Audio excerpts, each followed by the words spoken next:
Okay, okay. I'll do it. Hey, look, I'm playing on the computer too. Let's rank every hero in Kingdom Rush Vengeance.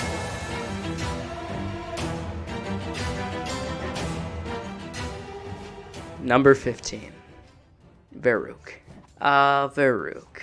The first hero you unlock in the game. He has a few nice abilities, like the Inspiring Leader, which allows him to help spawn a couple goblin buddies to help defend. I also like his Duelist ability that gives him more damage the longer he attacks a certain target, and the Stunning ability isn't that bad either, but in general he's pretty lackluster. He can hit flying troops, his hero ability is alright, it's nice to have the extra minions, but there are definitely better abilities out there. And I mean, he dies pretty fast for being this huge orc fighter, and he's downright terrible at fighting big enemies with armor. The unfortunate part is that Verook gets outclassed by so many heroes down the line. I mean, he's not terrible, just the worst hero in the game. Number 14, Azra. Yikes, I'm sorry, but Azra really doesn't have anything going for her. At first I thought the teleport ability was really cool, but there are other heroes who can do that too, or just get around the map fast in other ways. The ability to hit enemies at a range is nice too, and I like her hero ability, but in comparison to other heroes, Azra just really doesn't stack up.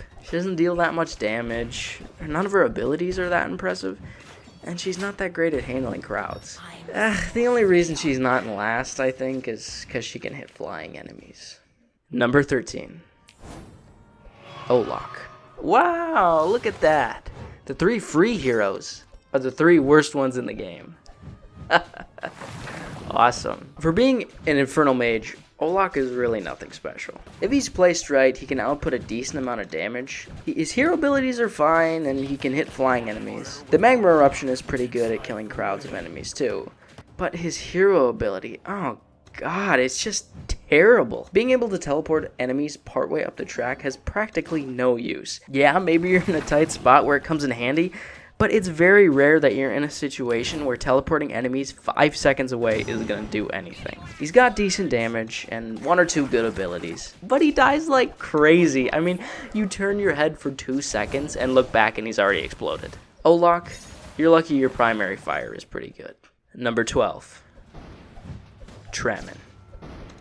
Oh my god. This hero has the most annoying voice. Honestly, that might be part of the reason why he's so low on the list. I just hate playing with the character because every time he moves, I have to hear that stupid voice. Besides that, though, he's fine. He does a decent amount of range damage and has a few alright abilities, but my favorite part about his kit is the little robo bombs that come from his hero ability. They travel up the path, exploding one by one, killing a decent amount of enemies. He's fine, but I'm not jumping to use him, you know? I don't think anybody likes using him. I mean, he doesn't even have a full page on the wiki. Number 11. Margosa. She can hold her own in most fights and has some good abilities, but like all the other heroes at the bottom of the ranking, she just falls somewhere in this pool of mediocrity. Her lifesteal ability is pretty good and it gives her a surprising amount of constitution. Her kit is not really built to take on hordes of enemies, so she's not very great at that. I mean, she does have the mist ability, but that's not super helpful. The Bat Friend is fine. I mean, it lets her hit flying enemies, but it's not like it's gonna be helping all that much. And I mean, her transform into a bat ability is kind of nice. It's a quick way to get around the map. There isn't really anything too crazy about her hero ability. It turns her into a big killing beast for a while. The best part about it is that if she's close to dying, you can pop that sucker and she gets full health. Overall, she's only alright, but still a great improvement on the other ones so far. Number 10. Junpei. Junpei just screams average to me. He's got a lot of useful abilities. They're not bad, but they're also not super good. The developers have given him an all-around kit, which gives him the ability to help out in any situation, but he can't excel in any situations. For example, let's look at a few of his abilities. Tidal Wave damages a bunch of enemies along the path and stuns them for a few seconds. A useful ability, but not really all that special because the damage isn't great and the stun isn't that long. Banner of Courage heals all the friendlies around him, but it's not that much health, and it's only effective around other allies, which is not going to be all that often if you play anything like me. Gaze of the Naga is a slowing ability, which are almost always mid. His hero ability is good in theory, but it just doesn't work that well. Terror of the Deep deals damage for 8 seconds, but the enemies can pretty easily walk out of the attack range, so the ability only ends up really damaging them for 2 or 3 seconds. He's got decent abilities, but that's really all they are. Number 9. Grosh. I was so unimpressed by Grosh. From the character art and the portrait here, I thought Grosh was going to be this big-ass elephant that just kind of stomps around the stages and wreaks havoc. But he just ended up being some yahoo with an axe. He is pretty beefy with a lot of health and a fast heal rate, but none of his abilities are very impressive. Most of them just kind of allow him to hit more things or hit them faster, and the legacy ability, which spawns bones for the ground when Grosh dies, is practically useless. Most of the time you're going to do whatever you can to stop your hero from dying, so what's the point? His hero ability is probably the best thing about his kit, but it can take so long to hit where you want it to hit sometimes. And if it takes the wrong path up, you're just kind of screwed. Beyond that, I don't know, Grosh is just kind of a letdown. I think at this point in the list, the heroes become pretty solid. Like, the ones before are serviceable or, just fine, but I think here on out is the big dogs. Number 8. Mortimus.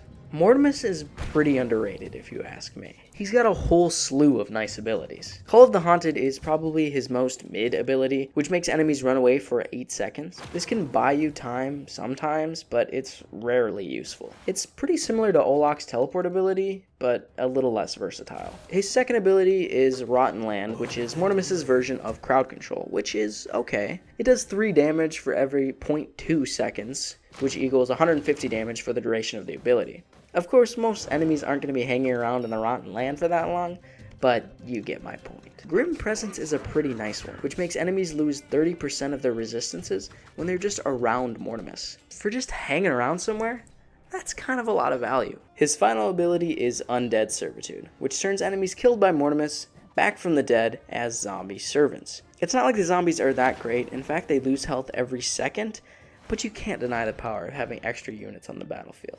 The only thing that really annoys me about Mortimus is just how slow he is. Sometimes the wave is over before he even gets there if you're trying to travel him across the map. His hero ability is relatively good in most scenarios as well. Spawning a zombie behemoth to fight for 15 seconds is pretty good, and it deals true damage too. There are definitely better hero abilities out there, but this one's pretty hard to complain about. Number 7. Jackolantern. Yeah, this guy's fun. Jackolantern has really grown on me as I play him more and more. He's a pretty versatile character and one that it's easy to get value with. His teleport ability, first of all, looks really cool, and it makes teleporting around the map a breeze. He's got good crowd control abilities with the explosive heads, which he can throw every 4 seconds. Every 30 seconds, he can spawn backup ghoul units that have a pretty reasonable stat block. And that's just a few of the cool things he can do. Oh, and his hero ability? This one's good. He creates a stampede of fire horses, pushing back enemies on the track and dealing 480 true damage. That's a pretty solid ability right there. It's kind of like a souped up version of Grosh's ability, and it pushes enemies backwards. I mean, what the heck? Number 6. Chico. Chico has the highest health of any hero in Kingdom Rush Vengeance, and his heal rate is insane. At 10th level, the Yeti has 750 HP, and heals 75 points every 2 seconds. And if you somehow get his health below 30%, he uses his Glacial Form ability, making him invulnerable for 9 seconds, healing him for 337 damage. Do you see what I'm saying now? You can't kill this guy. Besides his incredible constitution, the hero has some solid crowd control abilities. Earth Slam and Frozen Breath are the two that jump out to me. Every 30 seconds, the hero jumps up and down, stunning a huge range of enemies and dealing up to 220 damage. And I just love how he looks. He looks so silly when he's doing it. It's awesome. And every 20 seconds, he exhales his breath and freezes enemies for 3 seconds. That's a pretty good refresh rate for an ability like that. 20 seconds? Come on. With a healthy cycle, Chico is pretty much constantly freezing and stunning most of the enemies on the track. And you can't forget his ice ball attack that widens his range of influence pretty significantly. His hero ability is pretty strong too. It slows enemies and deals 260 damage over a pretty large area. The only complaint I really have is just how slow he is. This is definitely a hero you want to find a nice place for and just kind of leave him there, because he's not going to be chasing anyone down anytime soon. But overall, the tagline Unstoppable Beast is pretty spot on. Number 5, Doom Tank SG-11. A massive killing machine with ally units to boot. What's not to love? The Doom Tank will always be giving you value. The expendable ally units are little ranged guys that are really helpful no matter what kind of enemies are coming down the track. And every 20 seconds the tank shoots a volley of heat-seeking missiles that can attack anywhere on the map. You see what I'm talking about? The ground slam ability isn't super crazy. I mean, it only lasts a few seconds, but still not that bad. The Scorching Cannon is kind of your classic crowd control, and also not super great. The real crowd control comes from the tank's primary fire in ally units. The tank's basic attack deals 88 to 164 damage to an area, and the attack ignores half of armor. That's pretty nuts. And his hero ability is nothing to scoff at either. It can be a little difficult to time your shots, but if you hit them, you're going to do a substantial amount of damage. If an enemy stays in the fire for the full duration, they are dealt 2,100 damage. What? Oh my god. A very solid hero, but they just keep getting better. Number 4, Dianyan. 4 spots left and 4 dragons left. I mean, can you blame me? Have you seen how good the dragons are? Dianyan is our first and weakest dragon, but he's hardly weak. First of all, can we just look how epic this character looks? Doesn't that look so cool? Doesn't that look so strong? That's crazy. I think the coolest part about this character is his main attack. He attacks with a flurry of lightning strikes, hitting enemy after enemy. Each lightning strike deals 21 to 49 damage and stuns its target. It's a good idea to find a spot for Dianyan and just kind of leave him there, because he's tied with Jigu for the slowest speed in the series. However, he has a pretty large attack range, which kind of makes up for it. Other than that, he has a lot of strong other abilities that pair well with his kit. His hero ability does leave a little to be desired. Don't get me wrong, it's pretty powerful. It's just kind of lame. This is the Dragon of the Storm. Can't you just imagine all the cool stuff this guy could have had for an ultimate ability? I mean, maybe a big tornado that pushes enemies around. Maybe a lightning strike that stuns enemy and does extra damage to the ones wearing metal armor. Maybe it's a random weather effect. Like, sometimes you get a blizzard, and sometimes you get a sandstorm, and sometimes you get a thunderstorm. I don't know, it just seems like anything would be more exciting than a little magic turret. I guess it's pretty cool that you can have like 4 on the battlefield, but I digress. On to the next dragon. You know, before starting this list, I didn't think heroes mattered all that much. I thought they were all kind of the same level of powerful, and that they didn't have a really big effect on the level. Oh boy. I was wrong. Number 3, Barasad. Barasad is a juggernaut killing machine with some of the best abilities in the game. One ability allows Barasad to scorch the ground with green fire, dealing 120 true damage to all the enemies caught in the blaze. Fear the Dragon sends enemies running back up the path for 7 seconds. The Dragon Spawn ability allows Barasad to spawn a golem blocker with a great stat block that will stay there fighting for 20 seconds.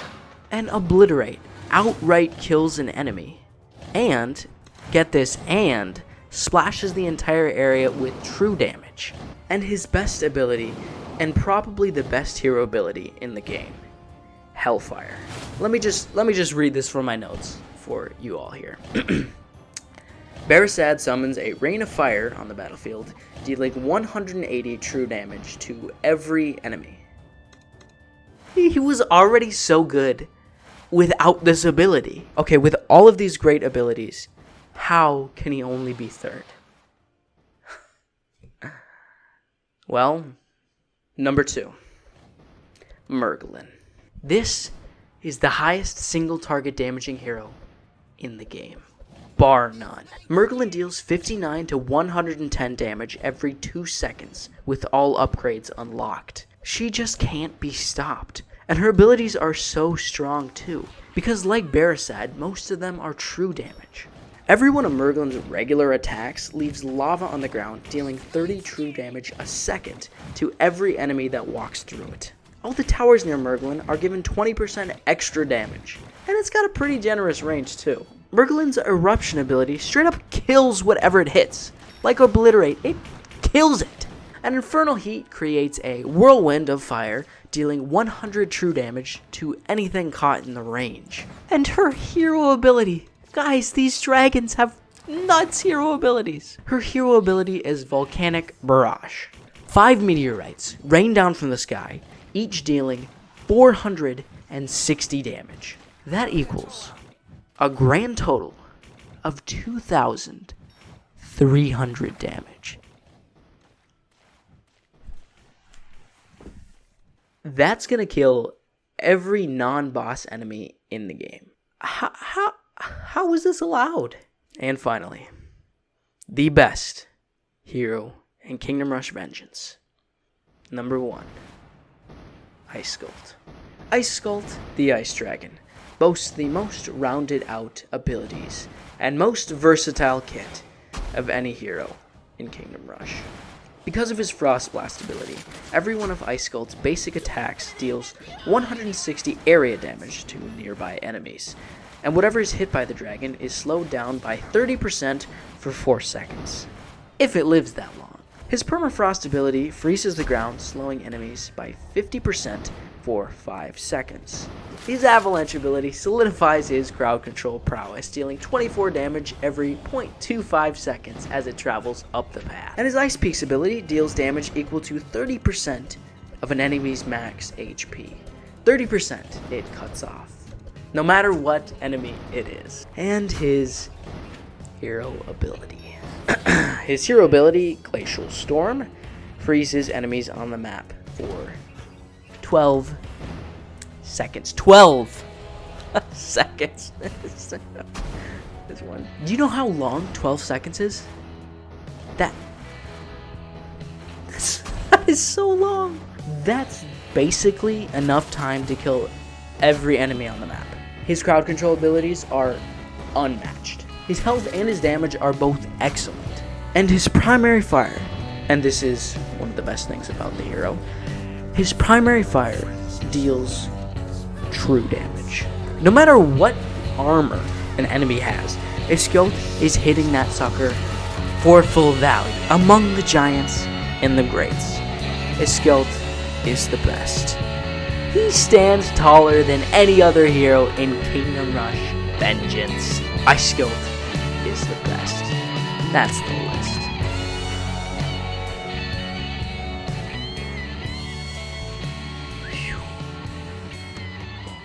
That was a lot of heroes.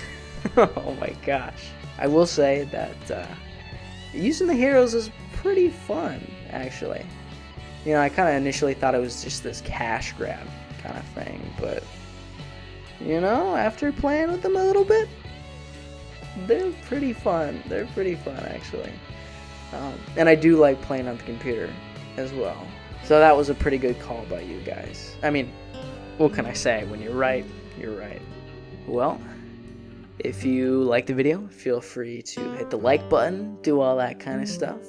Check out some more of my Kingdom Rush videos. Oh, make sure to comment if you have any suggestions or anything I said wrong. I read all the comments, so I will definitely see if you say something. And have a good day. Thanks for watching, and I'll see you around.